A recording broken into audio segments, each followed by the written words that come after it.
124문은 157일차를 참고하시기 바랍니다.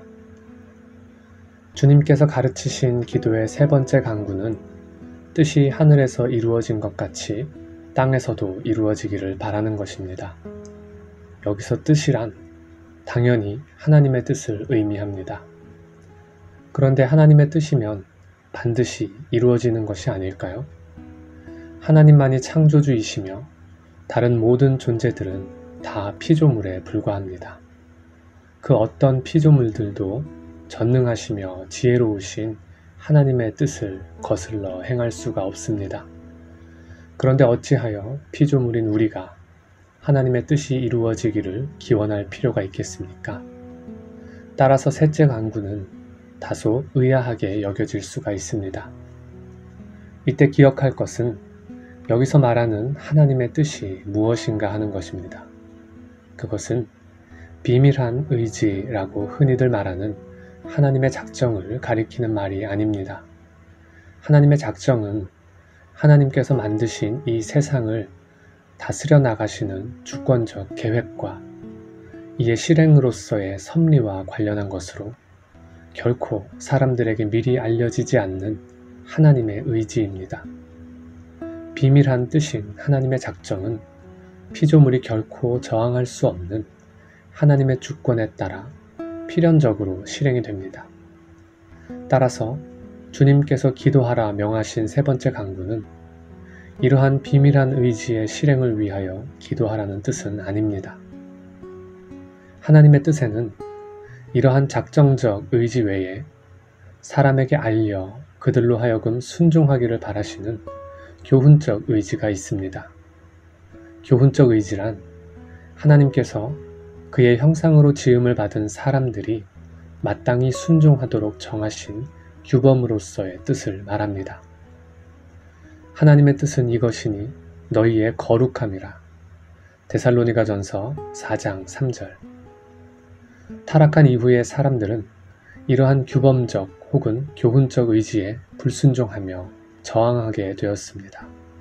그것의 결과가 곧 죄입니다.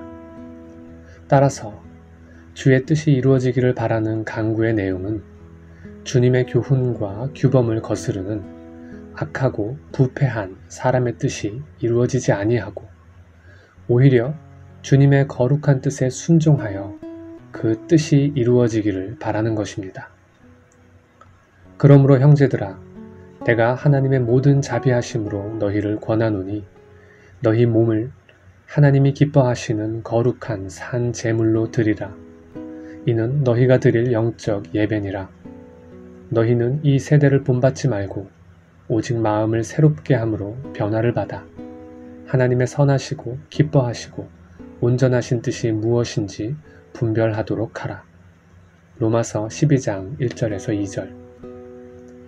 요리문답에 따르면 사람들이 자신들의 뜻을 포기하고 오직 유일하게 선하신 하나님의 뜻에 불평 없이 순종하도록 하시며 자기 자신의 직분과 소명에 따라 감당해야 할 의무들을 기꺼이 그리고 충성스럽게 받들어 수행할 수 있게 하시기를 간구하는 것이라고 할 수 있습니다.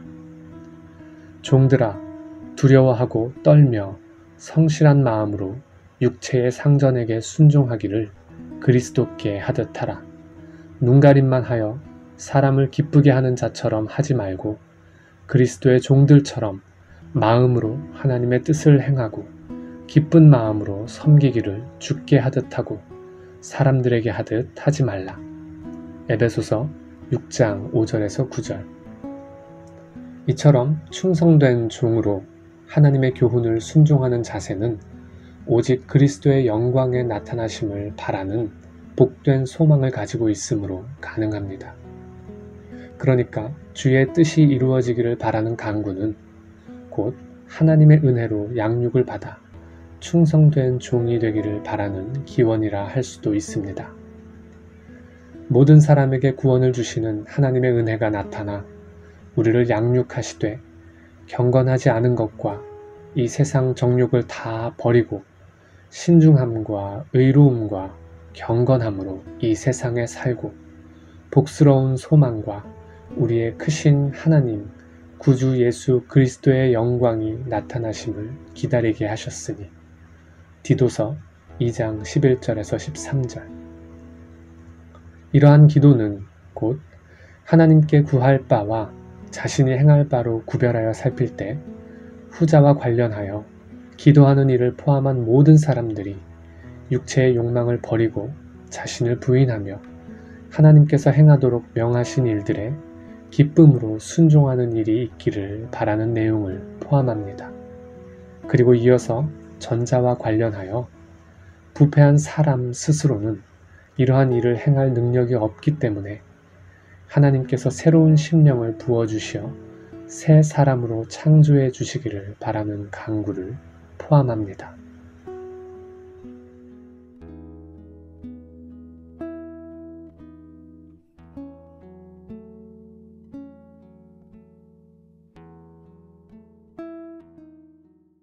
나는 오직 주의 인자하심을 의뢰하노니